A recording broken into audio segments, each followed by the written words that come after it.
गीतकार प्रशांत किशोर ने महात्मा गांधी की जयंती के मौके पर बिहार के पश्चिम चंपारण जिले से जन सुराज अभियान की शुरुआत की।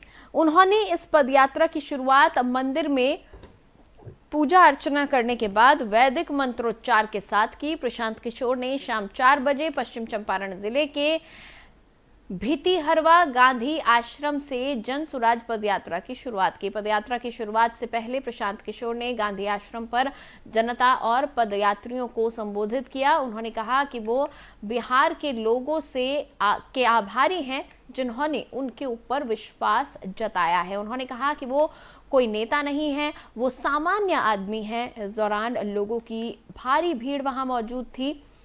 आपको बता दें कि इस अभियान के तहत प्रशांत किशोर 3500 किलोमीटर की पदयात्रा करेंगे। पदयात्रा के दौरान प्रशांत किशोर बिहार के हर पंचायत और प्रखंड में पहुंचने का प्रयास करेंगे। अनुमान है कि इस पदयात्रा को पूरी करने में लगभग 1 से 1.5 साल तक का समय लगेगा और इस बीच वो पटना या दिल्ली नहीं लौटेंगे। वहीं पटना से पश्चिम चंपारण के लिए निकलने से पहले उन्होंने एक ट्वीट भी किया। उन्होंने लिखा कि देश के सबसे गरीब और पिछड़े राज्य बिहार में व्यवस्था परिवर्तन का दृढ़ संकल्प।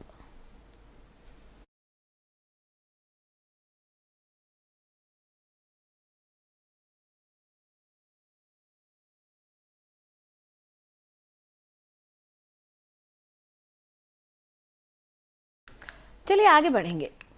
ये पहली बार हुआ है जब कोई मुख्यमंत्री दूसरे पद पर जा रहा है, फिर भी विधायक नए मुख्यमंत्री के बजाय उसी नेता के साथ खड़े हैं। ऑब्जर्वर को ये भावना समझनी चाहिए। उसका पद बहुत बड़ा होता है। वो पार्टी अध्यक्ष के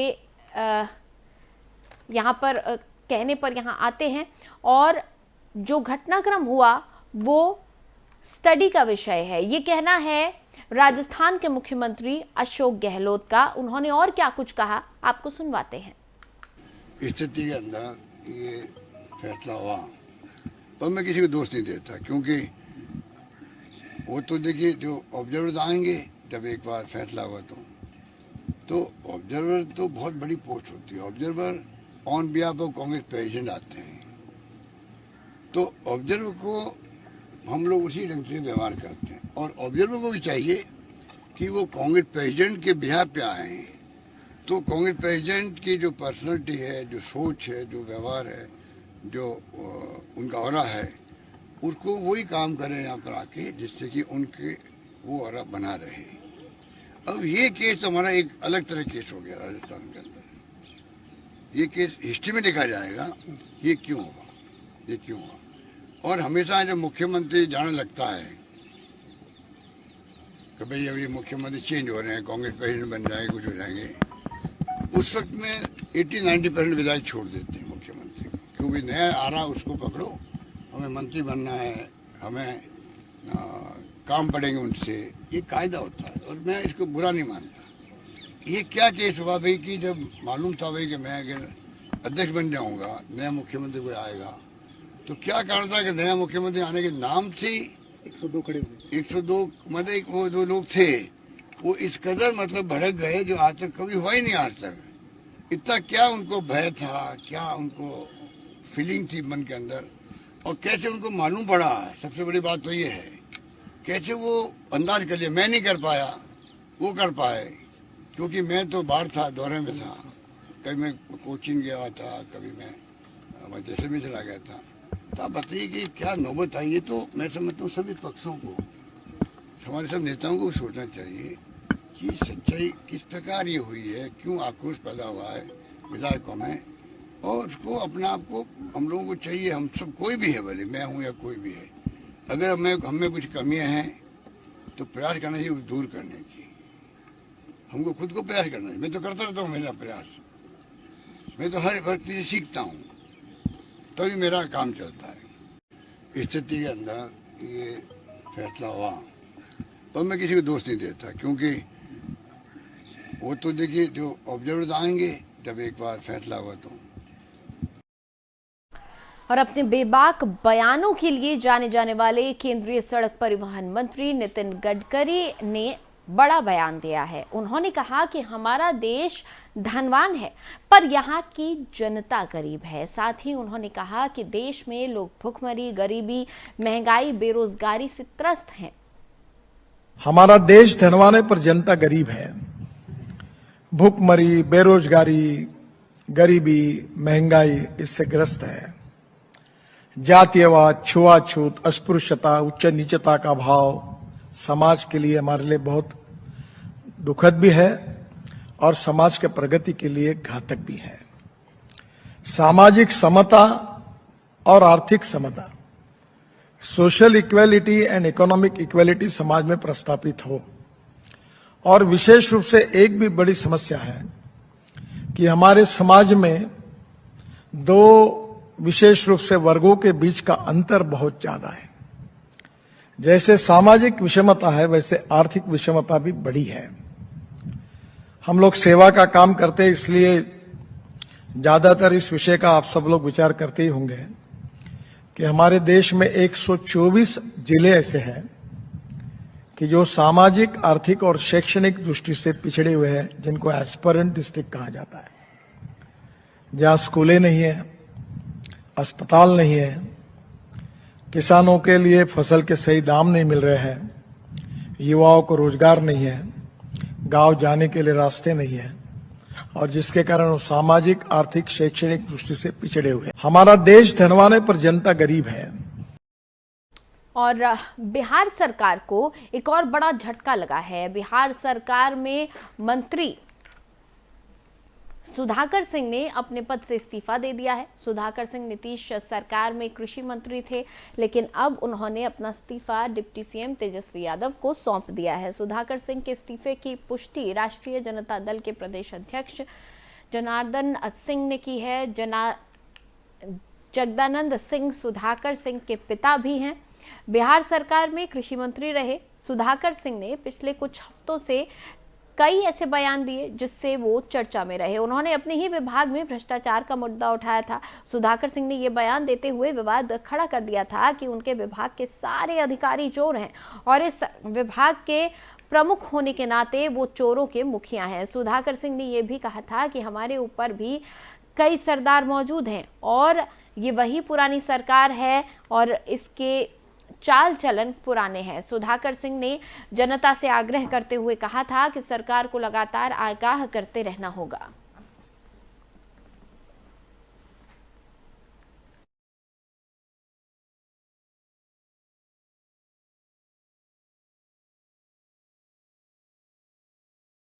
और गुजरात चुनाव को लेकर अरविंद केजरीवाल ने बड़ा बयान दिया है। उन्होंने आईबी की रिपोर्ट का हवाला देते हुए कहा कि गुजरात चुनाव में आप जीत रही है। उन्होंने और क्या कुछ कहा, आइए आपको सुनवाते हैं। सूत्रों के मुताबिक आईबी की एक रिपोर्ट आई है। उस रिपोर्ट में गुजरात में आम आदमी पार्टी, आज अगर गुजरात में चुनाव हो तो गुजरात में आम आदमी पार्टी की सरकार बन रही है। हालांकि रिपोर्ट में लिखा है कि अभी थिन मार्जिन से बन रही है, बहुत कम सीटों से आगे हैं। गुजरात के लोगों को एक जोरदार धक्का लगाना पड़ेगा ताकि अच्छा बहुमत आए और अच्छे बहुमत से सरकार बने। लेकिन जब से ये रिपोर्ट आई है तब से ये दोनों पार्टियां इकट्ठी हो गई हैं। इनकी खूब गुपचुप मीटिंग हो रही है, सीक्रेट मीटिंग्स हो रही हैं। दोनों, भाजपा खासकर बुरी तरह से बौखला गई है और पिछले कुछ दिनों से आप देख रहे होंगे कि दोनों सीक्रेट मीटिंग करके आते हैं और फिर दोनों एक ही भाषा में मुझे गालियां देते हैं, एक ही भाषा इस्तेमाल करते हैं। दोनों पार्टियां हमें गालियां दे रही हैं। बीजेपी कांग्रेस को गाली नहीं देती, कांग्रेस बीजेपी को भी गाली, दोनों मिलकर हमें गाली दे रहे हैं और एक ही भाषा में गाली दे रहे हैं। अब भाजपा का पूरा प्रयास है कि किसी भी तरह से कांग्रेस को मजबूत किया जाए ताकि एंटी बीजेपी वोट बट जाए, ताकि जो लोग बीजेपी से नाराज हैं वो सारा वोट बट जाए। और कांग्रेस को ये जिम्मेदारी दी गई है कि आम आदमी पार्टी का जितना वोट ले सकते हो ले लो। मैं गुजरात के लोगों को कहना चाहता हूं कि बच के रहिए। कांग्रेस को वोट दे के बीजेपी को जिता मत देना। कांग्रेस को वोट देना बेकार है, कांग्रेस को वोट देना गुजरात के हित में नहीं है। जो लोग बीजेपी से नाराज हैं, सब लोग मिलकर आम आदमी पार्टी को वोट दो ताकि गुजरात में बदलाव लाया जा सके। जैसे मैंने कहा कि आईबी की रिपोर्ट में मार्जिन बड़ा थिन है, इसलिए गुजरात के लोगों से मेरी अपील है कि एक जोरदार धक्का और लगाने की जरूरत है। एक जोरदार धक्का लग गया तो पंजाब और दिल्ली दोनों के रिकॉर्ड टूट जाएंगे। सूत्रों के मुताबिक आईबी की एक रिपोर्ट आई है, उस रिपोर्ट में और रूस से सस्ते तेल खरीदने पर दुनिया के कई देशों ने भारत की आलोचना की, लेकिन इस सबसे बेफिक्र पीएम मोदी ने अधिकारियों को साफ कह दिया है कि वो जो कर रहे हैं देश में हित में कर रहे हैं और वो उस फैसले पर कायम रहेंगे। ये कहना है विदेश मंत्री एस जयशंकर का। उन्होंने रूस से सस्ते तेल खरीदने पर क्या कुछ कहा, आपको सुनवाते हैं। ये यूक्रेन की लड़ाई के कारण तेल की कीमत, तेल माने पेट्रोल वाली तेल की कीमत ये दुगना हो चुकी। एक समय में 50-60 डॉलर एक बैरल तेल की कीमत थी, ये 60 डॉलर से 115 डॉलर गई। और हमें जो है अपने राष्ट्र हित में दुनिया में देखना पड़ा कि हम कहां से अपने नागरिकों के लिए सस्ते में तेल खरीदें, और हम पे बहुत दबाव था कि कुछ देश से लें, कुछ देश से नहीं लें, कैसे लें, किस कीमत पे लें।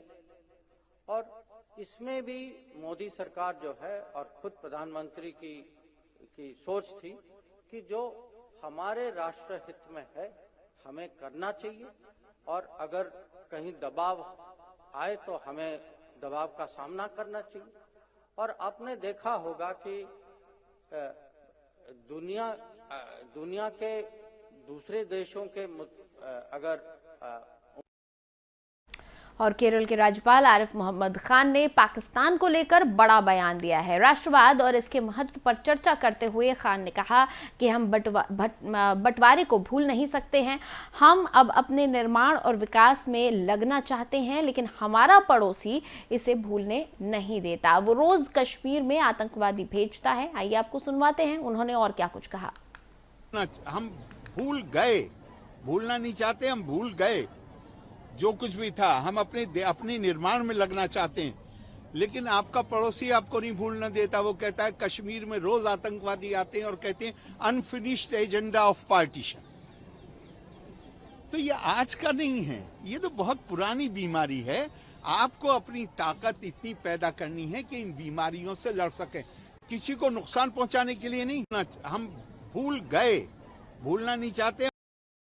और महाराष्ट्र में पुणे की भीड़भाड़ वाले इलाके चांदनी चौक का एक पुराना पुल था जिसे बीती रात ढा दिया गया। करीब 600 किलो विस्फोटक की मदद से महज 5 सेकंड में पुल के मलबे को ढेर में तब्दील कर दिया गया। पुणे के इस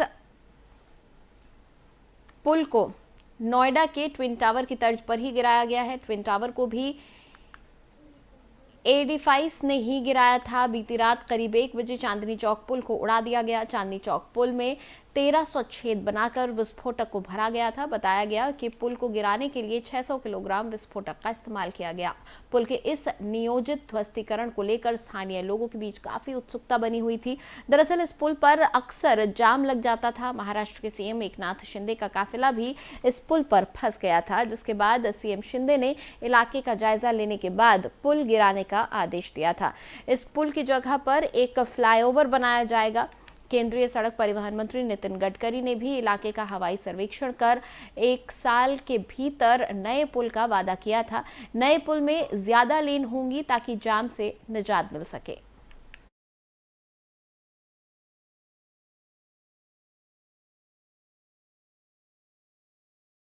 और इस बुलेटिन में फिलहाल इतना ही। खबरों के लिए आप देखते रहिए FM न्यूज़।